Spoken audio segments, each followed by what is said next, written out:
Yo, sur Mali, il y en a un dans la ville. Ça fait longtemps qu'on ne s'est pas parlé. Je reviens te voir après plein de péripéties. Au début de l'année, je te disais que 2020, ça tabassait déjà par rapport au fait que la maladie de mon père a fait que j'avais dû aller en Guadeloupe, que j'aille, voir comment il va, voir ce qu'il se passe, etc. Donc, petit récap. Donc, je suis allé en Guadeloupe, je suis allé voir, ça allait pas. J'ai constaté que les soins en Guadeloupe, c'est de la merde, ça vaut rien. Pas parce que les gens bossent pas bien, mais ils bossent avec ce qu'ils ont. Après, il y a peut-être aussi le fait que les gens font pas trop d'efforts non plus, puisque les médecins qui s'occupaient de mon père le rafistolaient pour qu'il puisse rentrer chez lui crever. Bref, je l'ai fait venir à la maison, à Marseille. On lui a pris rendez-vous avec le plus gros institut de cancérologie, en tout cas dans la région, un des meilleurs en tout cas. Ils se sont occupés de lui, ils ont découvert qu'il n'était pas mourant, contrairement à ce qu'on lui avait dit, qu'il avait des choses à faire, qu'il était capable de vivre avec sa maladie, etc. Suite à ça, il a fait... Non, il n'a pas fait d'insuffisance rénale. Il a fait les insuffisances rénales en Guadeloupe, on l'a ramené. Il n'en a plus fait pendant un moment, ça a commencé à aller mieux. Il a fait une insuffisance rénale à nouveau. Pour un truc débile, le gars, sa vessie ou sa bite, en fait, ça marchait pas. Et le gars, il s'obstinait. Ouais, je veux pas avoir une sonde, je veux pas avoir une sonde. Finalement, il a fait une insuffisance rénale puisque le gars nous disait, mon père nous disait que il urinait normalement alors que pas du tout. Et donc, insuffisance rénale, hôpital, tout le tremblement. Suite à ça, on n'arrêtait pas de demander que mon père soit placé dans une maison de repos pour que les gens formés pour s'en occupent. On a réussi à obtenir ça suite à son séjour aux urgences, puisque clairement le gars, il est cinglé quoi. Le mec, il pisse 3 gouttes, il te dit ouais, j'urine normalement. Enfin bref. Donc arrivé à la maison de repos, très vite, il est arrivé à Marseille, il marchait pas. Quelques semaines plus tard, il marchait à la maison de repos, il faisait des séances de kiné, tout ça, tout ça. La clinique L'Angélus, d'ailleurs, pour ceux que ça intéresse, très bonne clinique. Les médecins s'occupent des gens très bien. Les aides-soignants, à part une meuf que mon père n'aimait pas, très gentil, très sympa et tout, se sont bien occupés de mon père jusqu'au bout. Que ce soit l'Institut Paoli Calmette et la maison de repos, ils ont fait tout ce qu'ils pouvaient pour mon père, mais malheureusement, mon père n'avait pas pris sa santé au sérieux. Ce qui m'amène à 2-3 trucs que je peux vous dire, vous. Si vous savez que vos parents sont malades, et vous savez que le principe même de la vie, c'est que une fois que quand vous êtes bébé, on s'occupe de vous comme un bébé. Au milieu, vous êtes un adulte indépendant, et puis quand vous êtes vieux, vous redevenez une espèce de bébé, sauf que si vous êtes comme mon père, votre ego et votre fierté fait que vous admettez pas que vous avez besoin d'aide, et vous allez refuser l'aide qu'on vous propose tant que vous êtes encore en capacité de la refuser. Si j'ai un conseil à vous donner, pendant que ça va bien, pendant que vos parents vont bien, pendant que vos parents n'ont pas de raison de penser à leur décès, je vous invite à conseiller à vos parents de prendre un capital décès. Il se trouve que j'ai découvert qu'à la GMF, puisque maintenant que j'ai plus de parents, je pense à ça aussi. À la GMF, j'ai un tarif préférentiel que je ne vais pas donner puisque sinon ça va être chiant. Mais j'ai un tarif préférentiel par rapport à mon père qui était policier et qui m'a fait devenir assuré chez eux par rapport à quand je conduisais sa voiture en second conducteur. Bref, à la GMF, vous pouvez obtenir un capital d'essai de 20 000 à 50 000 euros pour un tarif dérisoire mensuel. Ça fait environ 40-50 euros par an. Par an. Pourquoi c'est intéressant? C'est parce que si jamais aujourd'hui tu sors et tu te fais renverser par une voiture et tu te relèves pas, ta famille sera pas en galère pour t'enterrer et petit bonus, si tu as un gros capital d'essai, ta famille va avoir un boost dans leur vie. Donc, informez vos parents que déjà, vous ne voulez pas être en galère financière pour les obsèques. Dites à vos parents aussi que, parce que mon père il m'a demandé de le mettre dans un cercueil en carton et de le cramer. Alors les cercueils en carton ça existe. Moi je croyais que c'était une blague de mon père, mais en fait ça existe. Mais ça coûte plus cher parce qu'il faut faire travailler l'industrie. Il faut faire travailler l'industrie du bois, il faut faire travailler l'industrie du pétrole, les frais de port, tout ça. Il faut faire travailler les gens qui font les plaques que tu mets sur le bois. Il faut faire travailler toutes les personnes qui font tourner le monde des obsèques.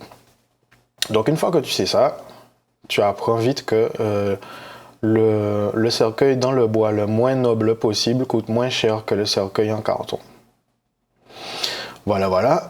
Donc, le capital d'essai, c'est... tu peux pas, si tu es un parent, tu peux pas ne pas faire ça. Si tu es un parent et que tu n'as pas de capital d'essai pour tes enfants, c'est que tu n'as rien à foutre de tes enfants. Et que, frère, je me rendais même pas compte. Ta mutuelle, ça te coûte plus cher qu'un capital d'essai. Un capital d'essai, ça va protéger ta femme, tes enfants, ta famille. Donc, à faire tout de suite. Si vos parents font pas de testament, un truc à faire, c'est faire un contrat avec des obsèques, un truc d'obsèques. Et comme ça, c'est déjà payé. Et du coup, il vous reste plus qu'à récupérer le capital d'essai. Dans mon cas, ça a été facile parce que ma mère étant le démon qu'elle est, mon père n'avait rien à son nom à part sa voiture, et sa voiture c'était une poubelle. Donc on a vite vendu ça quand il nous a rejoint à Marseille grâce à ses amis Alain et Alain. On a rendu l'appartement, etc. Mais bon, mon père n'avait pas de testament, donc je me suis retrouvé un peu emmerdé. Je suis toujours emmerdé d'ailleurs. J'ai encore des trucs administratifs à faire, etc., etc. Donc mon père est décédé le 17 octobre. J'allais dire dans la paix et la bonne humeur. Il est mort paisiblement, mais bon, il n'était pas super content de crever, quoi. Personne ne l'aide, tu vois. Là où il y a un petit peu de poésie, c'est que bon, on a annoncé à mon père le mercredi que bon, ben, sa maladie était en train de le tuer, qu'il n'y a plus rien à faire. Il a attendu de me voir le vendredi. On s'est vu le vendredi. Et il m'a fait quel geste? Tu sais quoi, je vais le documenter pour que je me rappelle.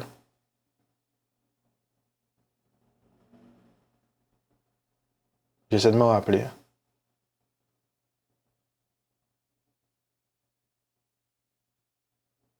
Je crois qu'il m'a fait ça et qu'il a tapé sur sa poitrine. Il m'a fait ça et il a tapé sur sa poitrine et une larme est tombée. En fait, sur la fin, mon père, il n'arrivait plus à parler, donc je lui posais des questions où tu pouvais répondre par oui ou par non. Et il hochait un peu la tête ou quoi. Et je crois que le dernier truc que j'ai dit à mon père, c'est je suis avec toi jusqu'au bout, je t'aime, etc. Et il m'a fait ça. Enfin, il a tapé sur sa poitrine, mais j'ai un micro là. Et il a lâché une larmichette, et puis j'ai parlé à son médecin. Quand je suis revenu, je lui ai parlé, mais il se réveillait pas. Il était pas mort, mais mon père était sous des doses de morphine, etc. Donc le médecin m'a dit que bon, la morphine, ça allait un petit peu accélérer aussi le processus, mais ça allait pas le tuer non plus. C'était juste pour qu'il ne vive pas dans une souffrance constante, quoi. Parce que mon père, il avait des rages de dents sur la fin, sauf qu'il ne pouvait pas avoir un rendez-vous chez le dentiste, puisqu'il y avait toujours un dernier truc à faire à l'hôpital. Bref, à retenir. Vous qui regardez cette vidéo-là, je suppose que vous n'êtes pas parents. Si vous êtes parents, ben, pensez à vos enfants, pensez au fait que personne ne prévoit de crever. Personne ne se réveille le matin en se disant « aujourd'hui, je vais crever ». Donc, appelle ton assurance, ta mutuelle ou... Moi, je vous conseille la GMF parce que... Je ne vais pas vous dire pour combien je suis assuré, mais je suis bien assuré grâce à mon père et l'affiliation, tout ça.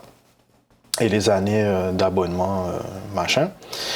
Donc j'ai une belle somme qui va tomber pour ma femme si je claque et mes enfants quand j'aurai des enfants si je claque. Ils auront de quoi s'occuper de moi, mes obsèques, machin, et ils auront un petit boost dans la vie. Voilà. Pensez à ça si vous êtes parents et vous, parlez avec vos parents. Demandez-leur s'ils ont prévu l'imprévu parce que personne ne se réveille le matin se disant aujourd'hui, il fait beau, je vais me démerder pour crever aujourd'hui. Personne ne prévoit ça. Personne ne prévoit d'avoir un cancer, etc. Et justement, si tu prends ce genre d'assurance-là quand tu as déjà une maladie grave, quand tu as déjà fait 2-3 séjours à l'hôpital de plus d'1 ou 2 mois dans l'année, où tu viens demander l'assurance, on peut t'assurer pour moins cher ou on peut t'assurer on peut t'assurer pour un plus petit capital et on peut te facturer plus cher par mois. Donc, vaut mieux prendre ces trucs-là quand tu es en bonne santé que quand tu as des problèmes.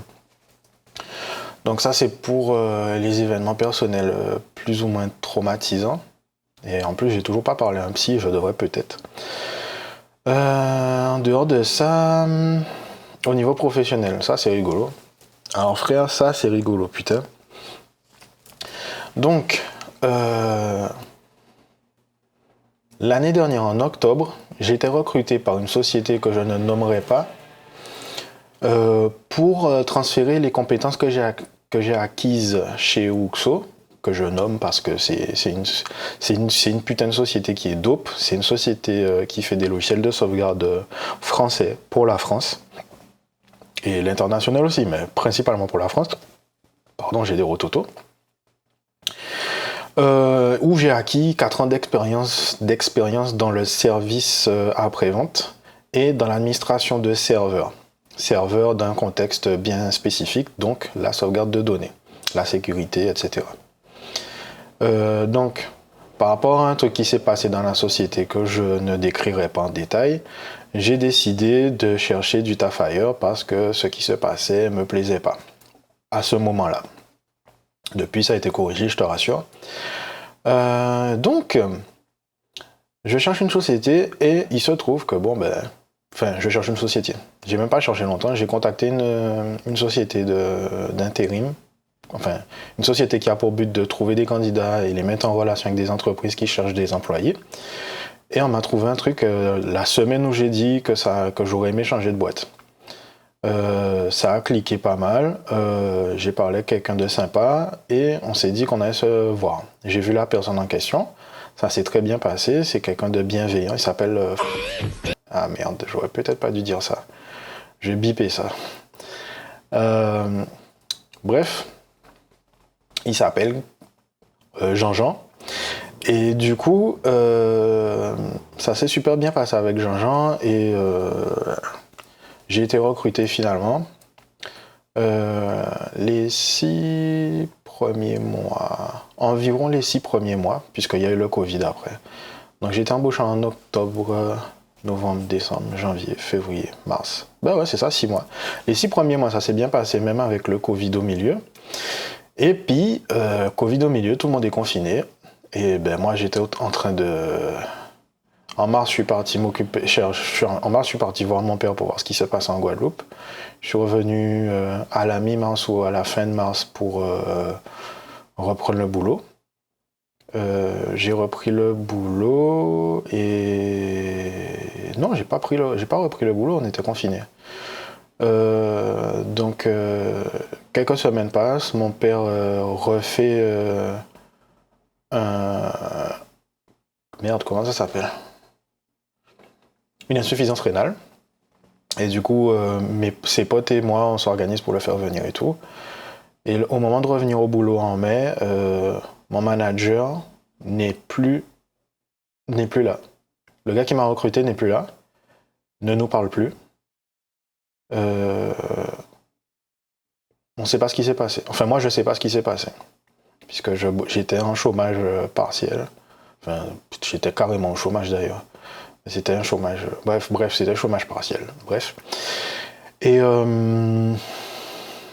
Enfin bref, je te dis tout ça pourquoi? Je te dis tout ça parce que j'ai été recruté par quelqu'un de bienveillant. La personne bienveillante a disparu, tout d'un coup. Pas un mot, pas un mail, rien.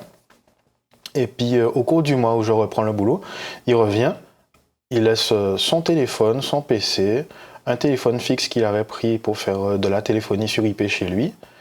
Et j'entends le gars parler avec l'assistante de gestion pour dire ouais, c'est pas normal, ceci, cela, tu trouves ça normal toi, nani nana. Je me suis dit oh putain, il a dû avoir un bif. Et je me rappelle que vers décembre par là, moi j'avais eu un bif avec le gérant de la société parce que le gars avait vendu un ordinateur à une autre entreprise. Sauf que le gars, il n'a jamais informé l'entreprise, ouais, Covid-19, il n'y a pas d'ordinateur, ça bouge pas, quoi. Il y a tout qui a ralenti par rapport au Covid-19. Donc le gars, il n'avertit pas son client, et puis le jour arrive où l'ordinateur aurait dû être livré, ouais, il est où mon ordinateur, ceci, cela. Je me fais défoncer par le client au téléphone, et j'explique au gars, j'explique à la personne que je vais me renseigner, etc. Et je dis ça à mon manager. Mon manager me dit de voir avec le gérant, je vais voir avec le gérant m'envoie presque chier. Finalement, le gérant m'appelle, ouais, Jean-Jean, je comprends pas que tu arrives pas à gérer un client qui te demande un ordi. Ben, je veux bien que tu comprennes pas, mais il y a que toi qui a les infos. Tu as tout bloqué, tu partages pas les infos avec les managers, tu fais pas de suivi, c'est compliqué là. Donc le gars m'a expliqué que j'étais une merde, que je suis un administrateur système, que j'arrive pas à gérer un client qui veut un ordi. Bref, j'avais eu un bif pour une connerie. Et là, j'entends mon manager dire que, ouais, il a eu un bif, quoi. Mais avec qui il aurait eu un bif où ce serait assez important pour qu'il laisse ses affaires. C'est pas avec ses sous-fifres, c'est pas avec nous. Donc, c'est forcément avec le boss. Donc, je me suis dit, bon, je me doute qu'il y a dû avoir un problème avec le boss. Et puis, bref, la vie continue, on continue de bosser pendant un mois ou deux sans le manager. Et puis, j'ai un bif avec le boss. Le gars me dit, ouais, bon, ça fait un mois que t'es là, du coup, la reprise, c'est comment? Je dis, ben, c'est comme avant, il n'y a rien qui a changé. Non, mais parce qu'avant, on aurait dit que tu te sentais pas trop de ceci, tu te sentais pas trop de cela. Je dis, frère, moi, je demande qu'un truc, c'est que sur les trucs intenses, sur les trucs difficiles, que tu me mettes en doublon avec quelqu'un d'expérimenté, que j'apprenne ce que la personne fait, du moins comment la personne travaille, et comme ça, je peux me démerder. Et là, pareil, le gars me pourrit, me dit que je suis une merde, que je sers à rien, que je sais pas faire mon métier, Donc j'ai dit, bon, ouais, t'as raison, Jean, t'as raison, on s'en bat les couilles, Quelques semaines plus tard, il y a un souci avec la connexion Internet.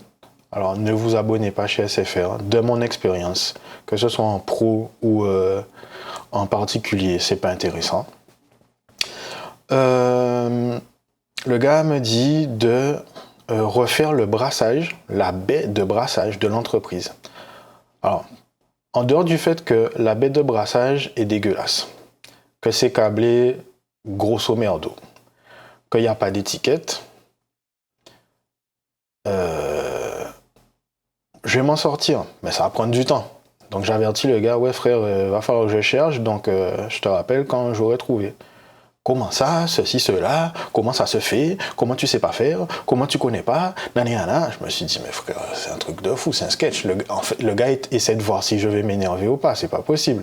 De bon matin comme ça, tu me fous la pression pour un truc. Et en plus, c'était pas moi. La veille, c'était un collègue qui avait travaillé dedans, et le lendemain matin, le gars m'a dit de faire les modifs sur un truc que mon collègue a fait la veille. Bon, je regarde. Le gars m'a pris la tête, j'ai dit, ouais, t'as raison, je suis passé à autre chose.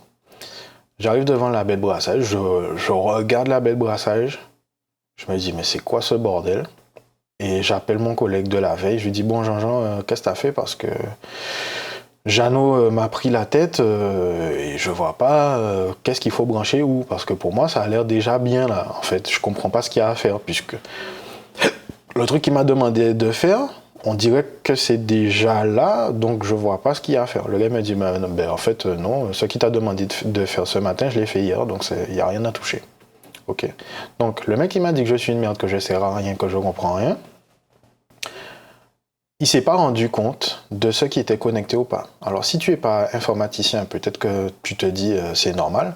Si tu es informaticien, tu peux identifier le matériel sur lequel tu es connecté, ne serait-ce que par l'adresse MAC. Mais tu n'es pas obligé. En utilisant un utilitaire pour scanner le réseau, tu vas trouver la marque de l'équipement, son adresse IP, son adresse MAC. Ça, c'est quelque chose que tu peux faire. Mais tu pourrais me dire, ouais, mais le gars qui t'a dit de faire ça, il n'était pas au bureau. Oui, il n'était pas au bureau. Par contre, il a la main sur des équipements qui sont au bureau. Des ordinateurs, des serveurs, etc. Et le gars n'a pas vérifié. Donc, quelqu'un qui m'a dit que je suis incompétent, que je ne sais rien, que je ne comprends rien, ne s'est pas rendu compte que ce qu'il voulait que je fasse était déjà fait, que ça fonctionnait et qu'il n'avait pas besoin de moi. Donc, ça fait 3 bifs, 3 clashs pour que dalle. Enfin, ça fait 3 clashs parce que t'es un connard, en fait. Ça fait 3 clashs parce que tu sais pas faire ton taf, parce que t'es une merde, en vrai. Le gars, à chaque fois que lui merdait, il disait que c'était la faute des autres. Et un jour... Ah non, c'est ce jour-là. C'est ce jour-là.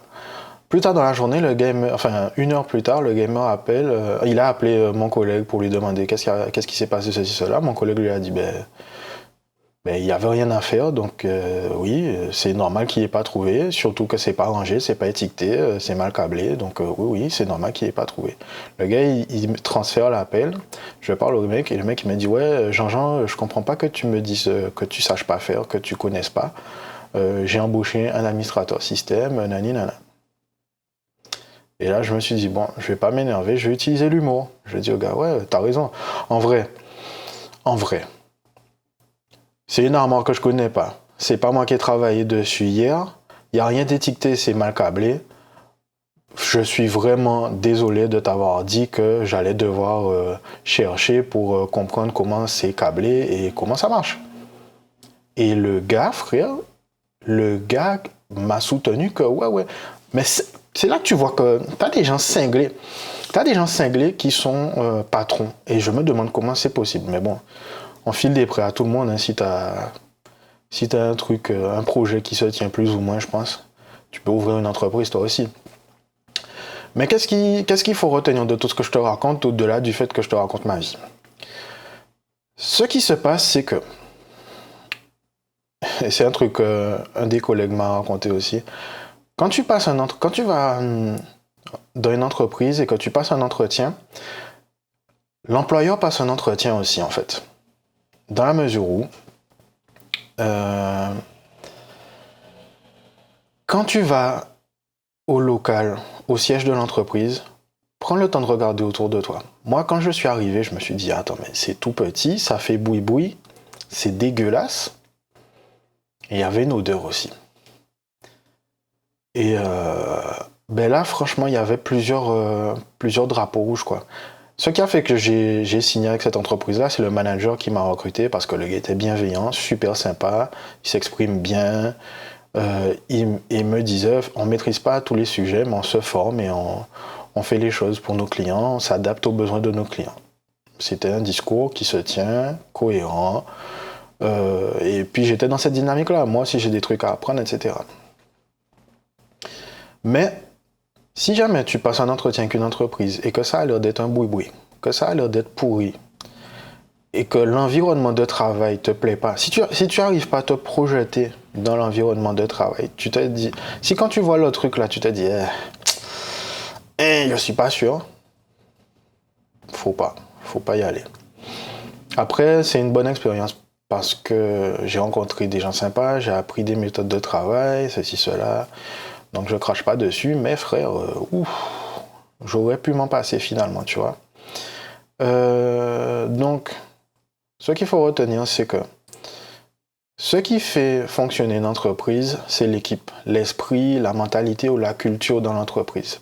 Si tu es dans une entreprise où les gens ont la culture de l'entraide, de la transmission de l'information, de la documentation des choses pour que tu ne refasses pas les mêmes erreurs ou que tu ne reposes pas les mêmes questions plusieurs fois dans l'année, dans le mois, dans la semaine, etc.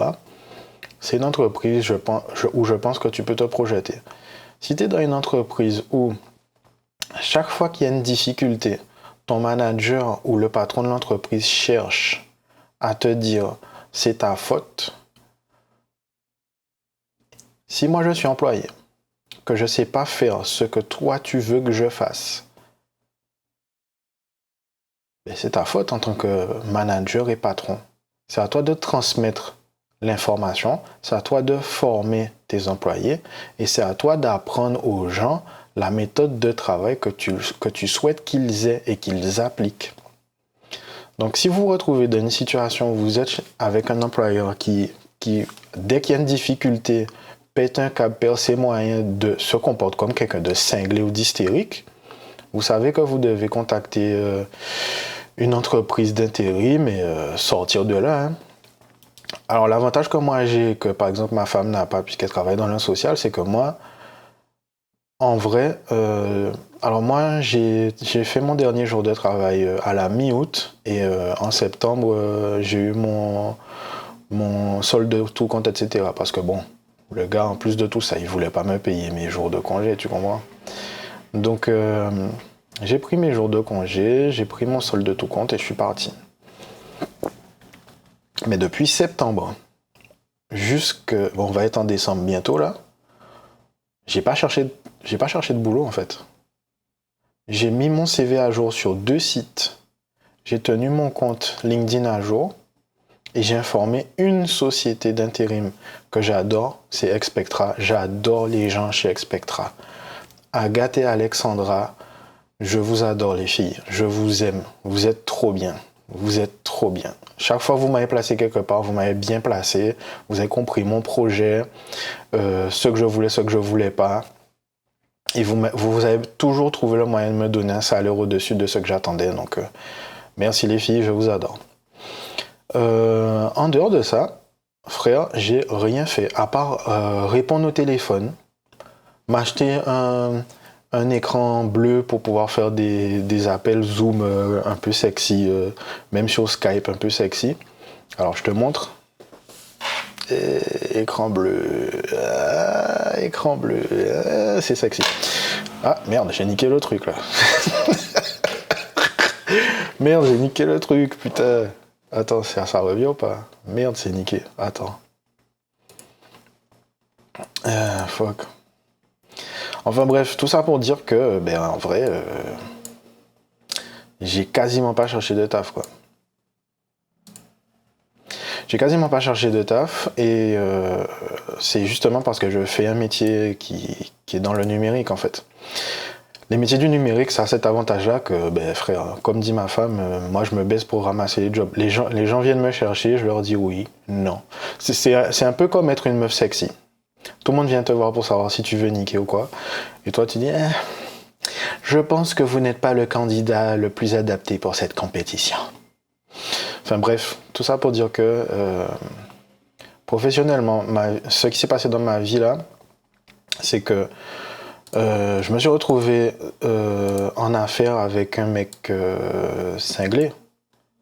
Parce qu'il a viré ou parce qu'il a poussé au départ un gars qui était compétent dans son job. C'est con, mais c'est ça. Donc, un bon manager, c'est qui? C'est quelqu'un qui cultive l'entraide dans son équipe. C'est quelqu'un qui motive son équipe. Et c'est quelqu'un qui, lorsqu'il y a un souci, va faire en sorte de 1. Trouver une solution. 2. Protéger son équipe. 3. Faire en sorte que ça ne se reproduise pas. Il faut créer une cohésion d'équipe. Il faut qu'on se serre les coudes. Après, si tu as quelqu'un dans ton équipe qui a merdé de A à Z et que c'est pas rattrapable, frère, t'as merdé, t'as creusé ta tombe, maintenant faut te coucher dedans, frère. Si à aucun moment t'as essayé de bien faire ton taf, t'as creusé ta tombe, couche-toi. Hein. Tu peux te serrer les coudes autant que tu veux dans une équipe, mais au bout d'un moment, frère, si t'as rien fait pour qu'on s'en sorte, meurs, quoi. Enfin bref, c'était pas le cas, mais moi, ce que je recherche maintenant dans ma vie professionnelle, c'est faire partie d'une équipe soudée, faire partie d'une équipe qui cultive l'esprit d'équipe, une culture de l'esprit d'équipe et documentation, formation, transmission du savoir. On travaille en doublon pour savoir exactement quelle est la méthode de travail à appliquer, comment faire, comment ne pas faire, etc., etc. C'est comme ça que tu bosses, surtout dans les métiers du numérique. Surtout quand tu as habitué ton client à un service, une qualité de service, tu changes pas la qualité de service au milieu du chemin, c'est débile. Enfin bref, tout ça pour dire quoi? Quand vous rencontrez une entreprise pour une embauche, c'est un entretien pour l'entreprise autant que pour vous. Parce que vous devez vous projeter dans la société. Est-ce que moi j'ai envie de bosser dans un local qui pue, qui est petit et qui est délabré, frère. Fait bon. Yeah. Et passons, donc mon expérience en dehors de ça, ben, ça a été très positif. Voir autant d'entreprises me contacter pour me proposer du travail, ça m'a fait me rendre compte que quelqu'un a essayé de me dévaloriser. J'ai marché dans son jeu, j'ai commencé à y croire, dur comme fer, que peut-être que j'avais aucune valeur sur le marché du travail. Et au contraire, frère, on m'appelle comme si j'étais une meuf sexy. Ouais, alors, quand est-ce qu'on se boit un verre? Nanana, tu veux boire un café? Enfin, on m'a pas invité à boire ou manger, mais ce que je veux te dire, c'est que on m'a proposé des salaires de fou, enfin de fou. C'est pas Bill Gates non plus, mais j'allais passer de... Est-ce que je peux te dire ça?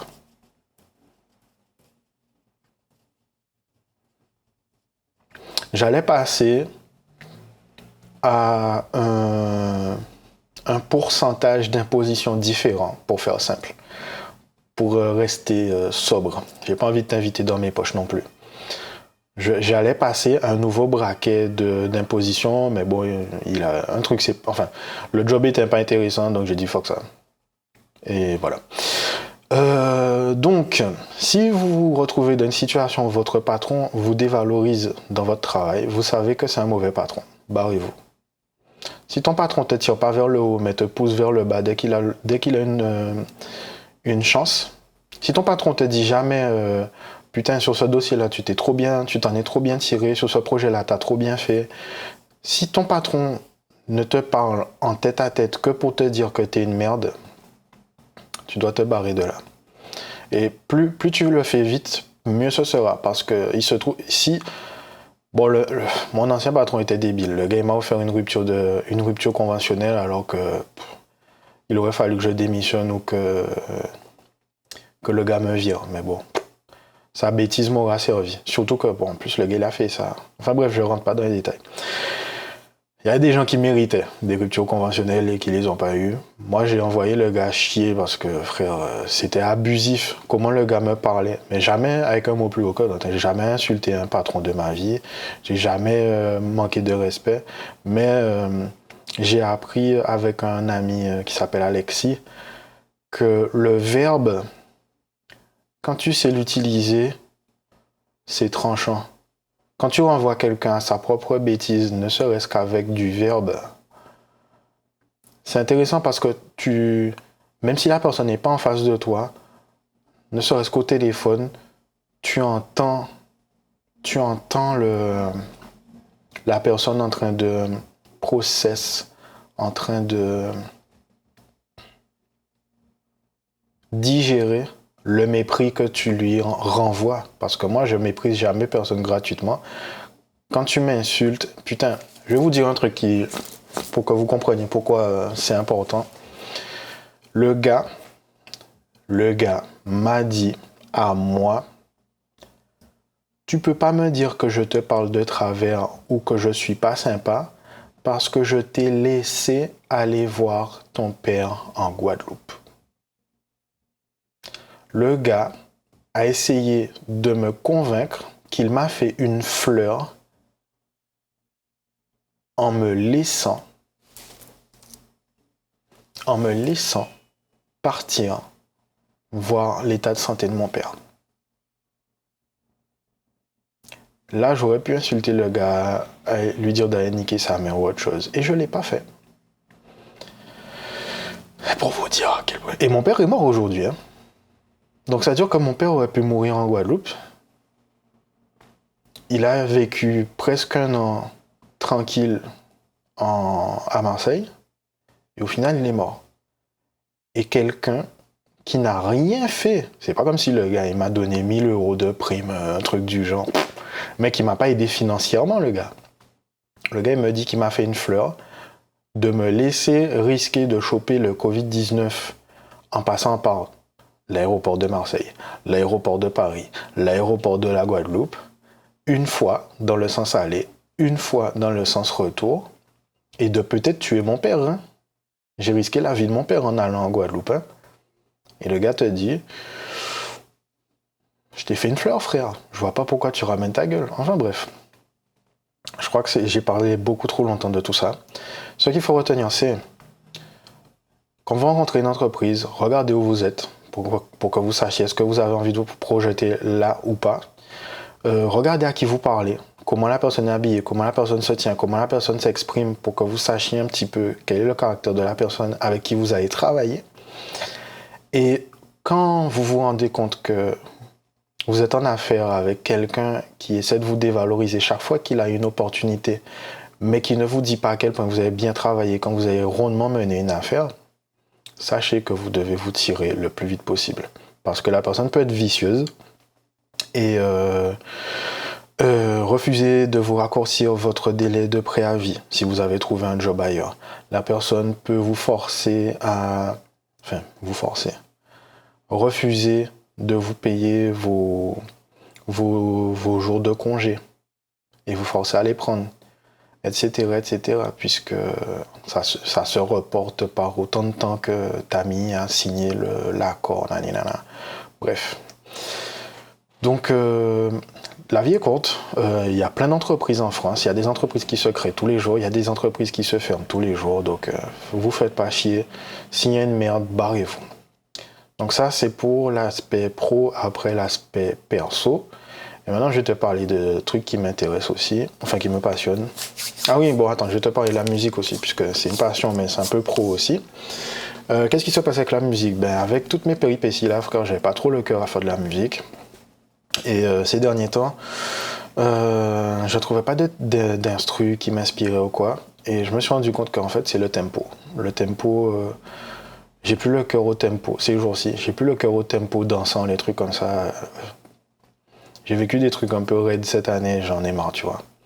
J'ai envie de parler, poser, cool, tu vois. Donc je vais me trouver des instrus un peu à la Currency, Wiz Khalifa. Et je recommence à faire des sons à la chaîne. J'ai un son qui sort à la fin de ce mois-ci, c'est Bounce Back. Ça parle de rupture en fait. Que ce soit en couple, en entreprise ou la perte de quelqu'un, ça parle de ça en fait. Je me rendais pas compte quand j'ai écrit le son, puisque j'ai écrit le son, je vais pas te dire où, mais pendant que je bossais encore dans l'autre entreprise.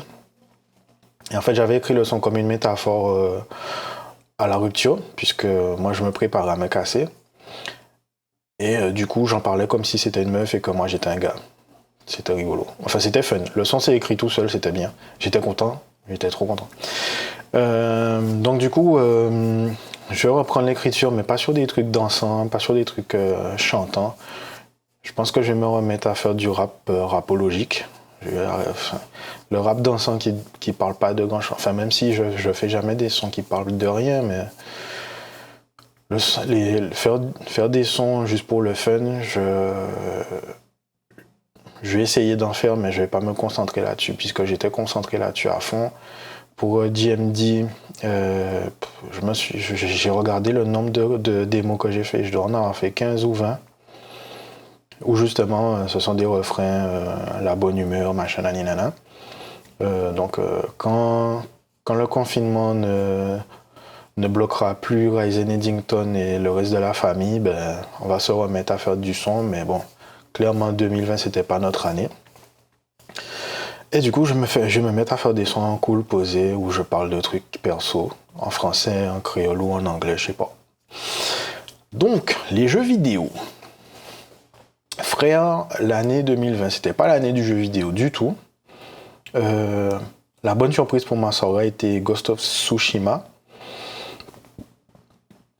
J'ai passé des dizaines et des dizaines... Enfin, j'ai kiffé ma vie sur Ghost of Tsushima. À la fin, ça m'a fait chialer. J'ai voulu jouer au truc en ligne multi sur la PS4, mais bon, j'ai aucun pote qui est sur Ghost of Tsushima. Scoffer a vendu sa PlayStation 4 pour des raisons qui le regardent. Donc bon, Ghost of Tsushima, à part à part le mode histoire, je dis ça comme si c'était un truc... Alors, cette année, au niveau cinéma, t'as pas eu grand chose. Par contre, si tu joues à Ghost of Tsushima, tu vas jouer au jeu que t'aimerais que Assassin's Creed soit. Un jeu qui a une histoire, une histoire qui tient un propos et un gameplay tight, un truc, ça répond aux commandes que tu envoies à travers la manette, tu vois.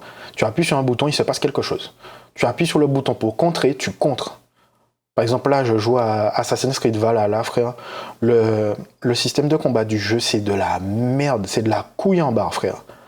C'est de la couille en barre. Et en fonction de si tu utilises tout le temps la même arme ou si tu utilises des armes différentes, si tu utilises des armes différentes à chaque combat, tu vas avoir un finisher différent sur différents ennemis.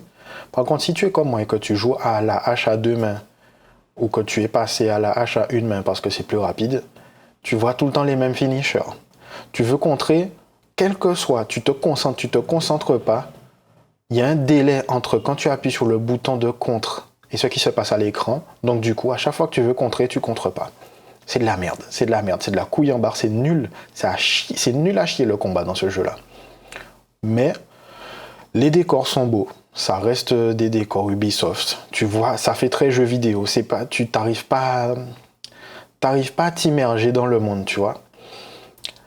Les brins d'herbe, tu vois que ce sont des brins d'herbe en 3D. T'as pas l'impression que c'est cohésif, c'est un tout cohésif. Malheureusement. Ils ont un moteur graphique, ça rend des jolies images. Ce sont des beaux décors, mais ce sont des décors de jeux vidéo. T'arrives pas à t'immerger dans le monde. Ça te sort du... Quel que soit ce que tu vois à l'écran, tu sais que c'est un jeu vidéo. T'arrives pas à oublier que tu joues à un jeu vidéo. Tandis que Ghost of Tsushima, frère, c'est une expérience, c'est cinématographique presque. L'histoire, c'est l'histoire de l'invasion des Mongols au Japon par une famille de nobles. Jin Sakai et Lord... J'ai oublié son nom. Son tonton. Voilà, bref. Ça te raconte l'histoire de la famille du gars, ça te raconte l'histoire du Japon, ça te raconte l'histoire dans un contexte très particulier, c'est-à-dire l'invasion d'un peuple. Faut quand même savoir qu'à un moment donné, les Mongols ont éradiqué 20% de la population mondiale.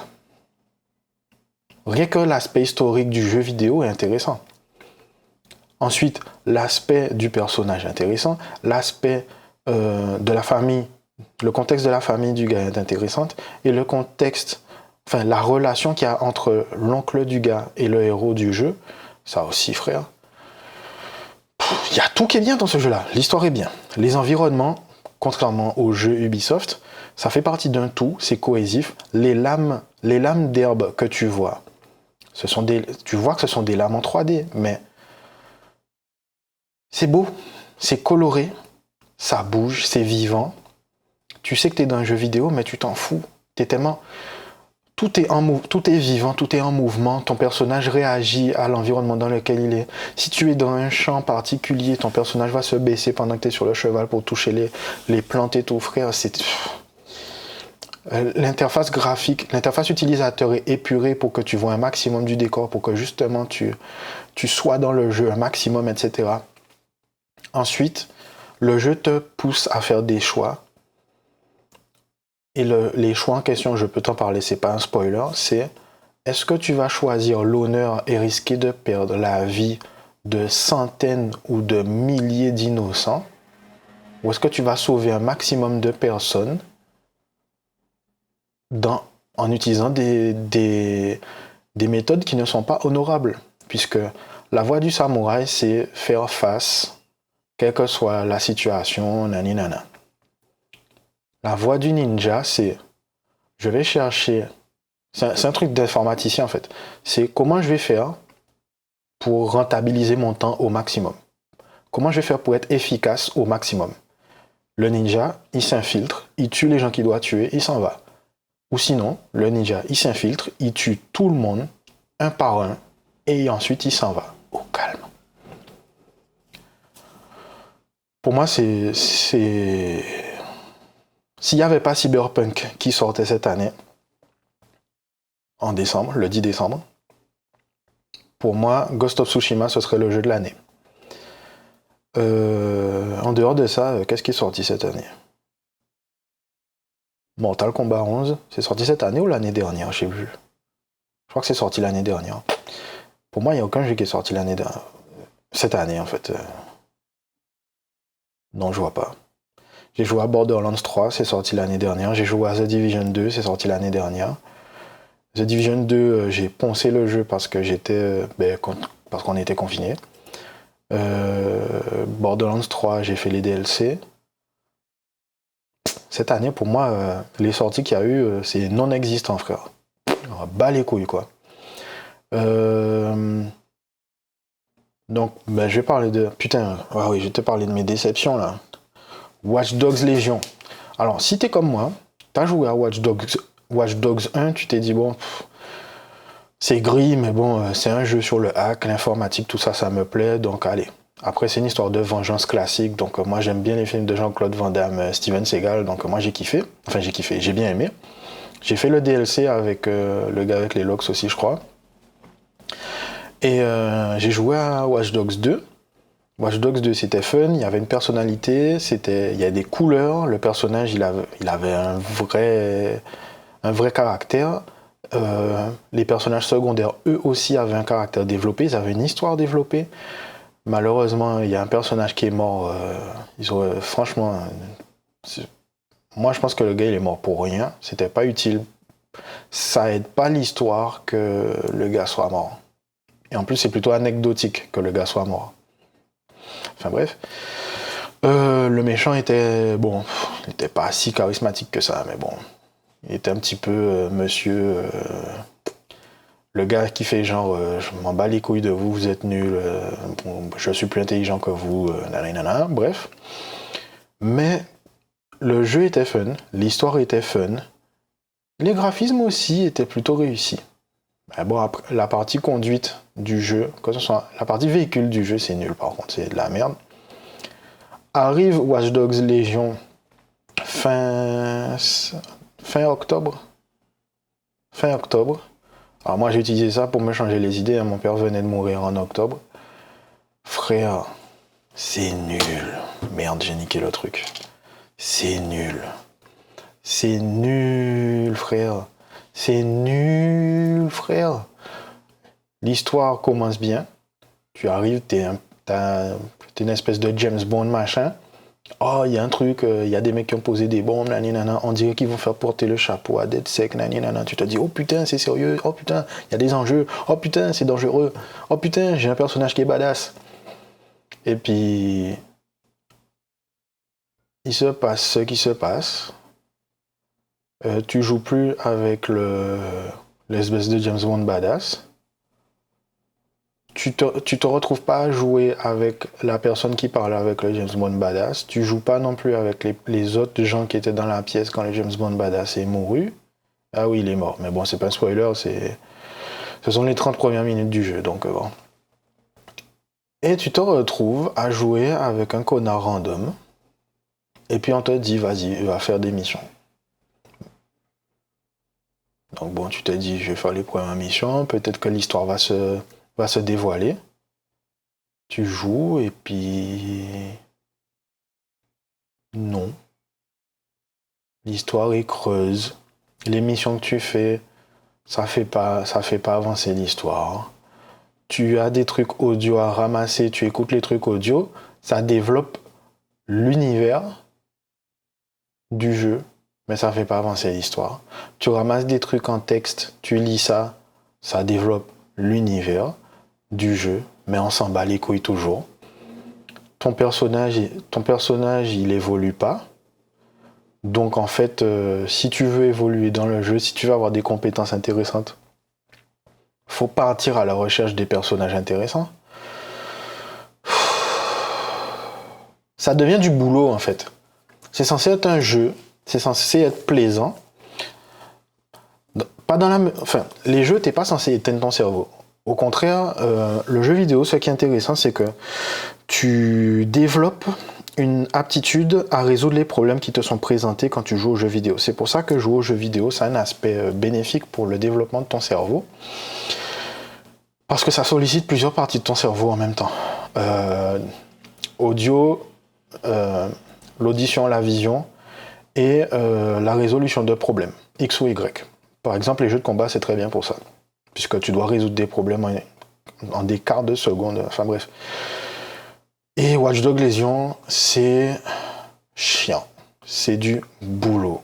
Tu dois te motiver pour faire les trucs. Tu dois te motiver à jouer à un jeu vidéo. C'est comme si je te disais, il y a un film, il est trop bien. Par contre, il faut que tu te motives à regarder les 45 premières minutes pour que tu aies envie de regarder les 45 prochaines minutes.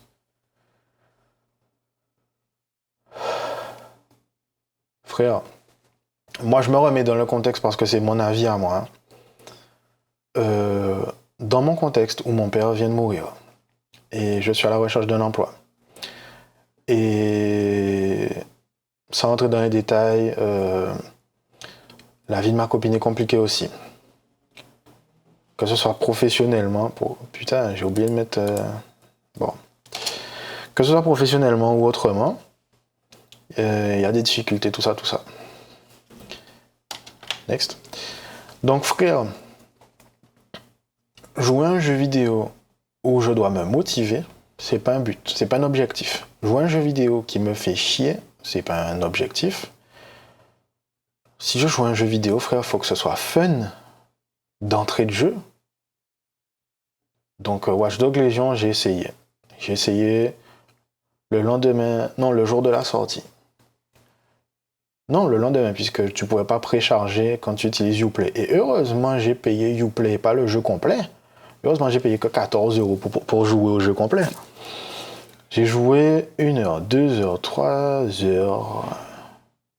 Puis peut-être même joué plus. Ça m'a gonflé. J'ai essayé vraiment. J'ai joué 5 heures, J'ai vraiment essayé d'en avoir quelque chose à foutre. Ce jeu, c'est de la merde. Les gens qui disent qu'ils kiffent, très bien pour vous. Moi, j'ai besoin d'avoir une histoire. J'ai besoin que le gameplay soit fun. J'ai besoin que la boucle de gameplay soit fun. Là, il n'y a pas de boucle de gameplay. Le gameplay n'est pas fun. Le monde n'est pas fun. Et l'histoire n'est pas fun. Donc, nique sa mère. Après, je suis sûr qu'il y a des moments à côté desquels je suis passé parce que j'ai pas beaucoup avancé dans le jeu. Ça m'aurait peut-être plu, mais frère, c'était chiant. C'était trop chiant. Arrive Assassin's Creed Valhalla 2 semaines après. Je commence le jeu, c'est fun. Donc je fais 4 heures de jeu, c'est fun. J'arrive à 8 heures de jeu, je me fais chier. Je fais... je crois que j'ai fait... encore 4 heures de jeu. Je me suis dit, bon, je sais plus trop. Je fais encore 2 heures. Et je me dis, bon, c'est chiant quand même un peu. Et j'arrive à 20 heures et le jeu est fun. Je me suis dit, bon, je comprends pas. Et l'histoire se développe pas tout de suite. Le truc, c'est que tu développes pas de relation avec les personnages que tu rencontres. Pas vraiment, puisque tu fais pas grand chose avec eux. Il y a des moments clés où tu es avec eux.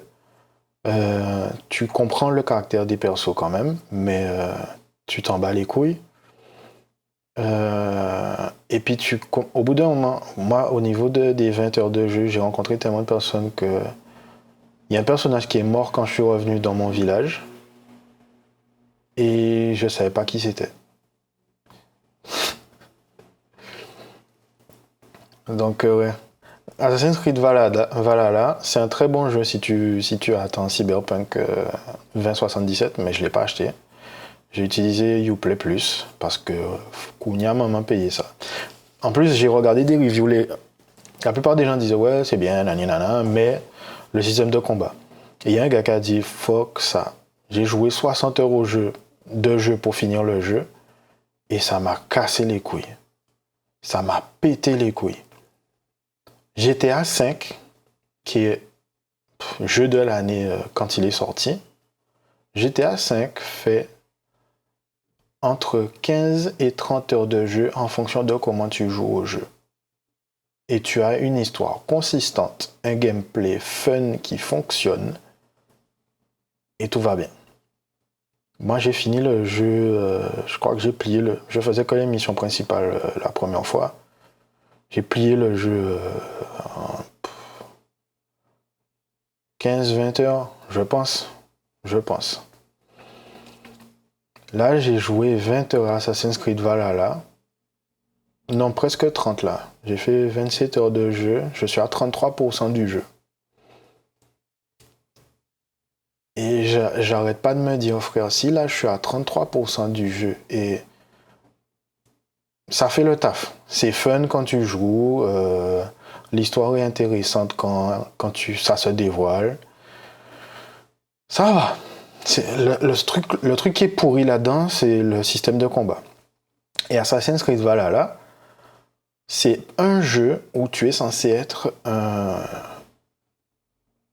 T'es pas censé être un assassin en vrai. T'es censé être une brute.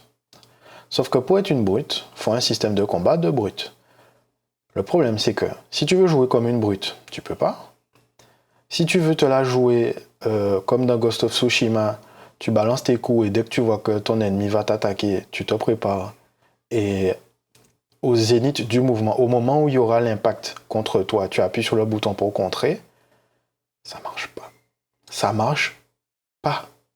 Donc tu peux pas jouer assassin parce que tout d'un coup, l'intelligence artificielle te détecte super vite et tout le monde vient te tomber dessus en quelques secondes. Donc tu peux pas te la jouer assassin et faire une erreur. Tu peux pas te la jouer je vais tous vous niquer parce que tu peux pas. Tu vas forcément prendre un tas de coups. Donc qu'est-ce qui est fun dans Assassin's Creed Valhalla? L'histoire et le monde dans lequel tu évolues. Moi, je te l'ai dit d'entrée, hein. Moi, j'utilise un traîneur pour que j'ai les... Enfin, j'utilisais un traîneur, maintenant, j'ai plus besoin. J'ai upgradé le perso à 142 puissance, et là, maintenant, je peux défoncer tout le monde. J'appuie juste sur l'attaque puissante sans m'arrêter, et puis ça va. Mais sinon, les combats, c'est nul. Les combats, c'est de la merde. L'infiltration, c'est plus trop possible puisque tu as des gardes partout. Ils sont toujours placés de façon à ce que ce soit chiant. Ils ont ajouté des trucs où tu peux faire tomber des bordels sur la gueule des ennemis. Donc bon, ça c'est nouveau, mais bon, bah les couilles. Donc voilà, au niveau jeu vidéo en ce moment, c'est le désert de Gobi, frère. C'est nul. S'il n'y avait pas en vrai, les derniers 5 ans en jeu vidéo pour moi, là, ça a été Fallout 4. Et maintenant que j'essaie de rejouer au jeu, je trouve le jeu nul. Ça a été God of War sur PlayStation 4. Jeu de l'année. Ensuite, Spider-Man sur PlayStation 4. Jeu de l'année. Ghost of Tsushima. Jeu de l'année. Puis GTA 5 sur PlayStation 3 et PlayStation 4. The Witcher 3. Jedi Fallen Order, Star Wars Jedi Fallen Order, ça aussi, putain, la bonne surprise. Après que Electronic Arts ait fait un tas de jeux pourris, frère. Ça, c'était la putain de bonne surprise. Jedi Fallen Order, c'était trop bien. L'histoire, le développement des personnages, les péripéties, les personnages que tu rencontres, les relations que tu entretiens avec eux, comment ça se développe, les gens qui te rejoignent, les gens qui meurent, baiser du chef. C'était le jeu de l'année aussi. Pourtant, ça aurait dû être le jeu de l'année en 2019, ça l'a pas été parce que le jeu est sorti juste avant Noël, malheureusement. Mais cette génération-là, cette génération de consoles, enfin, il y a eu des jeux vraiment importants. Le Witcher 3 sur la PlayStation 4, c'est le premier jeu à m'avoir foutu une claque. C'est la première fois que je me suis dit, ah ouais, d'accord. Parce que le système d'illumination, comment la lumière fonctionnait dans ce jeu-là, c'est que la lumière avait un volume. Comme quand tu es dans la rue et qu'il y a trop de lumière qui arrive dans tes yeux, frère, t'es comme ça, quoi. Et dans ce jeu-là, ça le faisait. La lumière avait un volume. Comment ça s'appelle? La brume, le brouillard, ça avait un volume. Et là, Red Dead Redemption 2, putain, j'avais oublié Red Dead Redemption 2. C'est la première fois que dans un jeu vidéo, tu voyais que les gars prenaient en compte le fait qu'il y a certaines parties du corps humain qui laissent passer la lumière, comme les oreilles, les doigts. C'est dans ce jeu-là que j'ai vu pour la première fois que les gars prenaient en compte que quand la lumière passe à tape tes mains, quand les rayons du soleil touchent tes doigts, ben, t'as les doigts qui sont un petit peu plus roses, plus rouges. Pareil pour les oreilles et tout. Mais bon, là, les gars, ils sont arrivés au summum de la technologie, des performances des consoles actuelles. Sur PC, bon, c'est un petit peu mieux parce que bon, il y a plus de trucs affichés à l'écran. Mais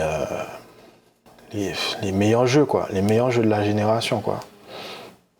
Donc là, si tu vas acheter une PlayStation 5, c'est ton problème. Si tu vas acheter une Xbox Series X, ça se justifie parce qu'il y a le Game Pass. Tu payes 15 € et tu peux jouer. Tu peux jouer aux jeux de Electronic Arts. Tu peux jouer aux jeux de Microsoft et tu peux jouer aux jeux des partenaires qui mettent leurs jeux sur le Xbox Game Pass pour tel mois, pour telle durée. Donc tu peux jouer au Yakuza, tu peux jouer au Gears of War, tu peux jouer au Halo, tu peux jouer à ceci, tu peux jouer à cela, tu peux jouer à toute la librairie Electronic Arts de la Xbox 1 qui est sortie avec la PlayStation 2, enfin en même temps que la PlayStation 2, je ne me rappelle plus trop. De la première Xbox jusqu'à maintenant, tu peux jouer à tout le catalogue. Ça justifie d'acheter une nouvelle console. Parce que tu vas avoir un paquet de jeux à jouer. PlayStation 5, tu as Miles Morales. Et en fonction de la taille du stockage que tu utilises ou pas sur la PlayStation, quand tu vas faire la réparation de volume, apparemment ça se fait très souvent, tu peux briquer ta console. Garçon, à part l'engagement en PlayStation. Moi, je vais attendre un peu. Je jouerai à Miles Morales après parce que c'est un putain de DLC, frère. On peut dire ce qu'on veut, c'est pas un jeu complet, c'est un putain de DLC.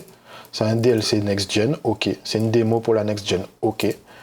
La manette de la PlayStation 5, c'est le vrai composant next-gen qui est sorti, qui te fait vraiment ressentir les choses différemment, ok. Call of Duty est sorti, je m'en bats les couilles. Qu'est-ce qu'il y a d'autre comme jeu next-gen qui est sorti sur la PlayStation 5 ? Demon's Souls, je m'en bats les couilles. Les jeux qui font flipper et les jeux qui sont difficiles, juste pour être difficile, je m'en bats les couilles. Il n'y a pas d'histoire, tu dois chercher l'histoire, fuck ça. Donc bats les couilles. La PlayStation 5, je m'en bats les couilles. La Xbox Series X, je m'en bats les couilles aussi, puisque les jeux des générations précédentes, tous ceux qui m'intéressaient, j'y ai joué. Donc bats les couilles. Donc la Xbox, je pas intéressé.